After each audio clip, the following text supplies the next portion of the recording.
Okay, so in this question we've been given that the length of minor axis along y-axis of an ellipse of the standard form is 4 root 3. Alright, so if this ellipse touches the line this, then its eccentricity is, okay, so we've been given the length of the minor axis, which is 4 root 3, and we've also been given the equation of the tangent, which is x plus 6y is equal to 8, and we have to find the eccentricity.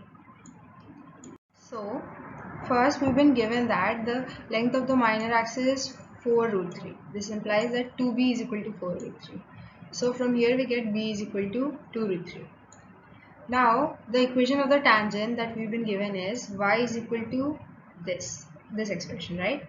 And we already know that this is the equation of a tangent. So let's equate these together and we will get the answer a square is equal to 16. This will be the final answer. Now we know that the formula of eccentricity is root 1 minus b square divided by a square. So let's substitute the value of b from here and a square from here into this equation, and finally we'll get e is equal to root 11 by 12, which is option B. So this is the correct answer.